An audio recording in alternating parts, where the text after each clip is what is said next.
Gayong Anchon Wetland Park ay matatagpuan sa isang lugar na halos 1 oras ang layo mula sa Seoul. Kahit na ang Seoul ay namoderno sa pagunlad ng industriya, ang lugar na ito ay napanatili ang natural na kapaligiran hindi kalayuan sa downtown Seoul. Malaki ang kontribusyon ng lugar na ito upang mapanatili ang balanse ng ecosystem. Upang protektahan ang inuming tubig ng mga tao, mga pasilidad na nagpaparumi sa kapaligiran hindi maaaring itayo sa lugar na ito. Upang hindi marumi ang kapaligiran, maraming patuloy na hakbang para sa pagmamasid at pamamahala ng natural na ekosistema ay nagawa ng maayos sa ngayon.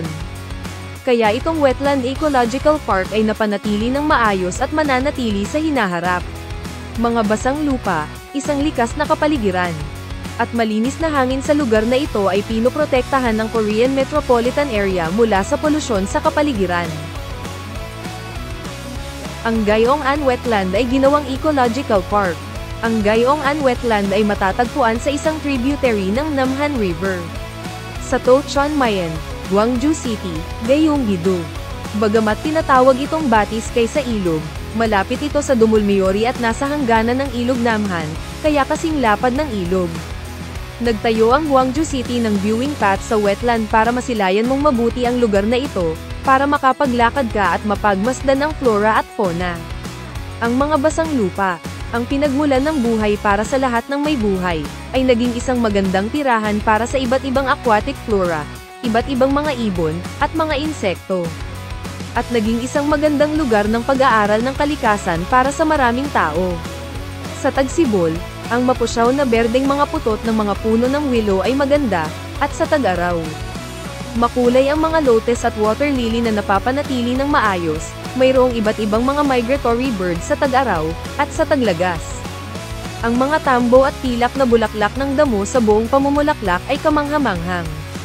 Sa taglamig, lumilipad ang daan-daang malalaking migratory bird tulad ng mga swans at gansa upang maghanap ng pagkain, at ang magandang hugis ng mga hubad na puno ng willow ay isang kamangha-manghang tanawin.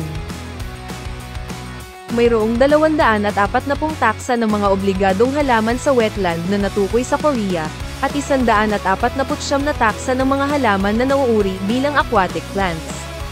Mga halaman na kadalasang nangyayari sa wetlands ngunit lumilitaw din sa lupa sa mababang frequency. Ang dalas ng paglitaw ng wetland na 71 hanggang 78% ay tinatawag na facultative wetland na mga halaman.